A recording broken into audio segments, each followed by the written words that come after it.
The Welcome Ambassador program is a program that brings together community members from Nova Scotia and Halifax in particular to learn about and understand the situation facing newcomers and specifically refugees, and in order for them, hopefully, to begin to take action towards creating inclusive and diverse communities here.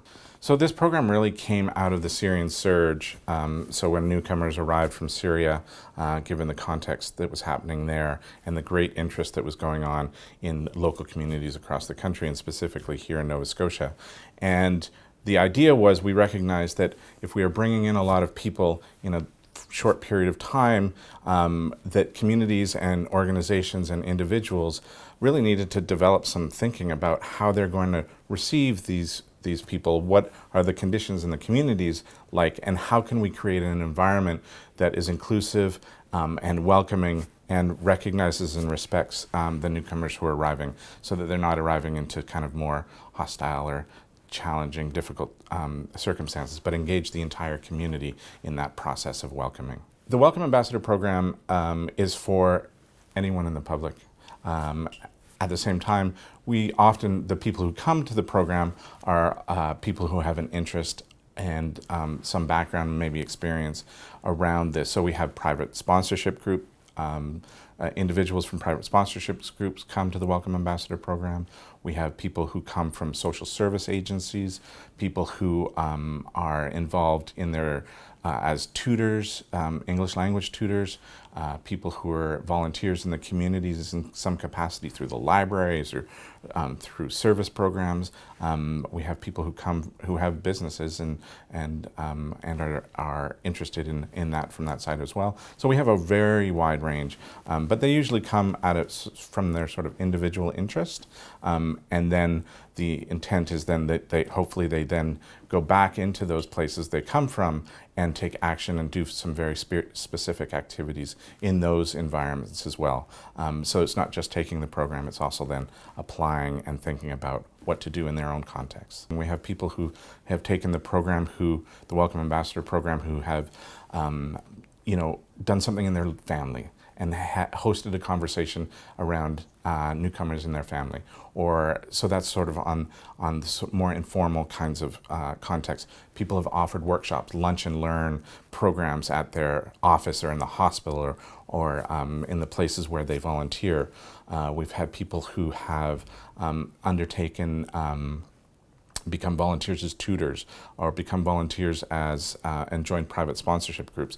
We even had people take on the Theodore tugboat is an iconic element here in Nova Scotia, and it's like a ferry that goes along the waterfront. And one of the people at the Maritime Museum of the Atlantic took the program and reconfigured the programming so that Theodore Tugboat was a Welcome Ambassador, and so that their programming at the museum was directed and oriented towards the idea of welcoming newcomers and what some of the ideas and concepts from the program brought into their environment. The Welcome Ambassador program is currently funded by the Nova Scotia Office of Immigration and through their Welcoming Communities Fund. We've also offered the program to other agencies and organizations who wanted it specifically a tailored program. And in those cases, those organizations would pay for the material resources. The program is designed very intentionally and specifically to happen over time, because we know in terms of the research that's done around inclusion diversity practices, we know that the practices that are grounded over a period of time are the practices that allow people the greatest transformation. So this program is specifically designed so that it doesn't happen in one day. You've done the program, you had all this information, you go away. But in fact, you do the module, and then it either occurs over a period of a month, or it occurs over the period of 6 weeks. So when people have been engaging with it for a month or a month and a half, they're really kind of immersed in the thinking around it that then further allows them to take more effective actions, because they've been playing with it, and sometimes they're practicing talking about an activity.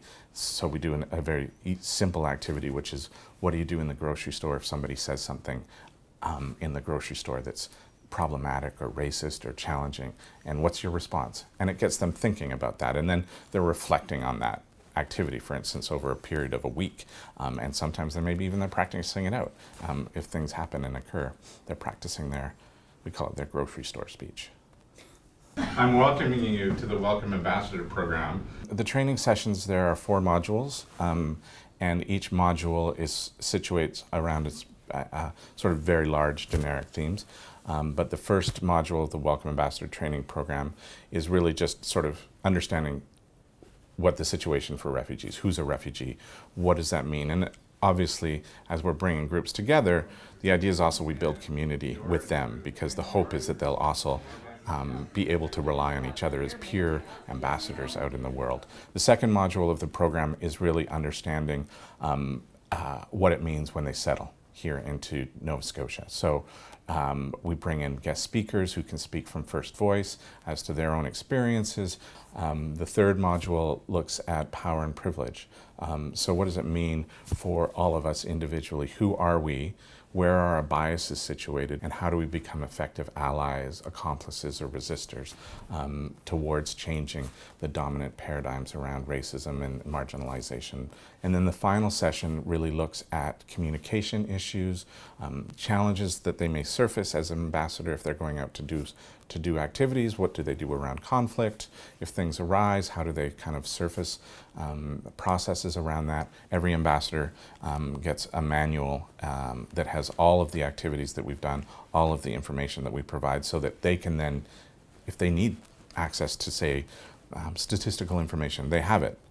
If they need to think about, oh, how did we do that activity? It's there, it's designed, it's ready for them to review, look at, and use. So for the Welcome Ambassador program, there's a number of key features that result in an effective program that we have. I think one element is that we make them apply. And they have to apply, but then they also, within that application is a commitment around values, that they're willing to support a particular set of values that we identify up front around welcoming and nurturing and inclusion.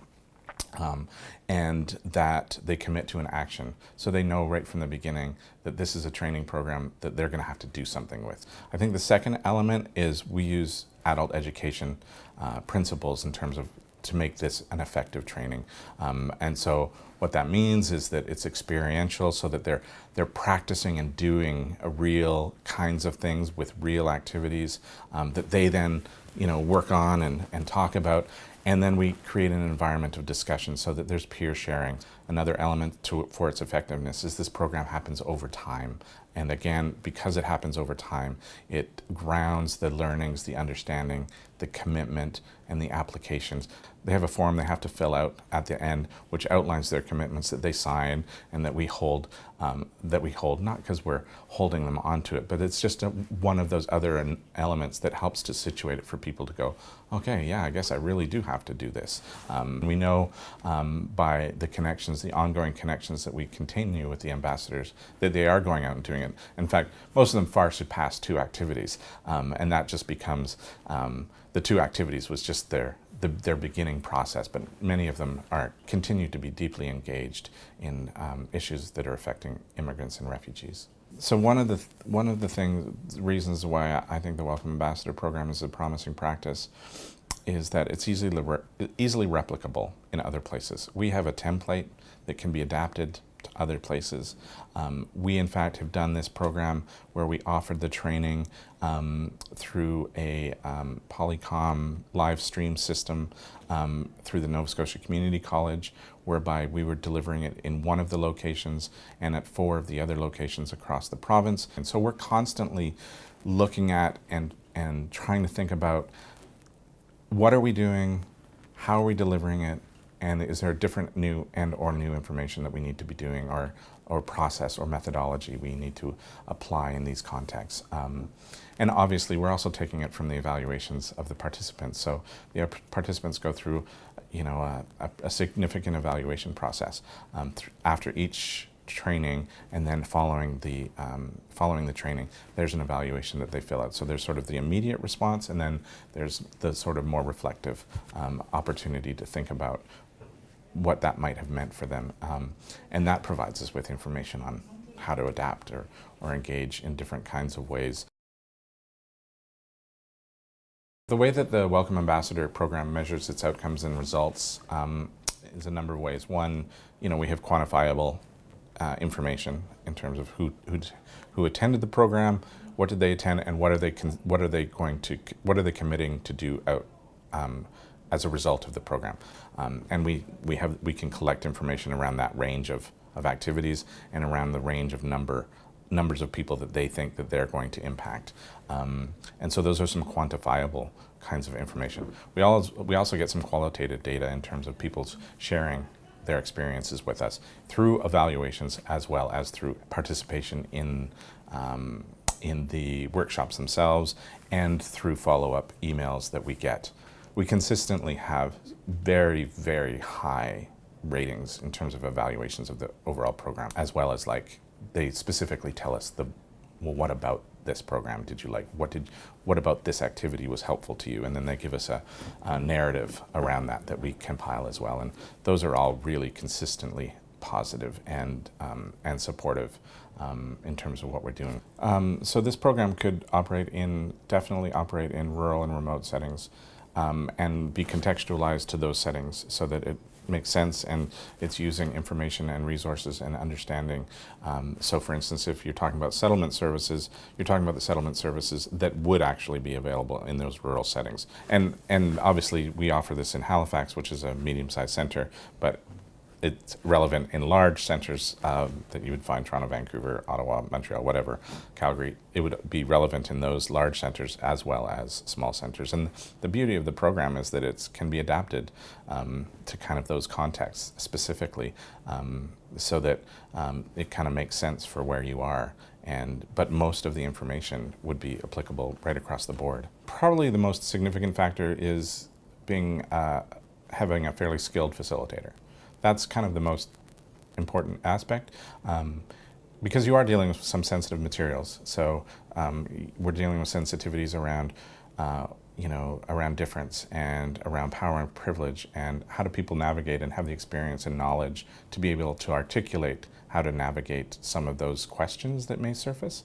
So that's an element that does require a level of experience and expertise and a knowledge base around the impacts, what's the situation facing newcomers, immigrants and refugees, and specifically understanding the refugee system, which is a fairly complex system, and that does change all the time, and so maintaining, you kind of have to be up to date as to what's going on. We have really taken to the idea of engaging the larger population. How do you engage the larger population in these questions so that they become active participants around making social change and making particularly more welcoming communities and addressing racism, addressing discrimination? We know that there is no other program that really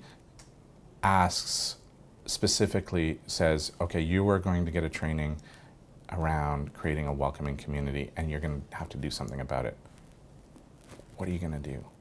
The long-term goal and outcome of this is that we create a much more inclusive, diverse society than we currently have. I don't think we're grandiosely imagining we're eliminating racism.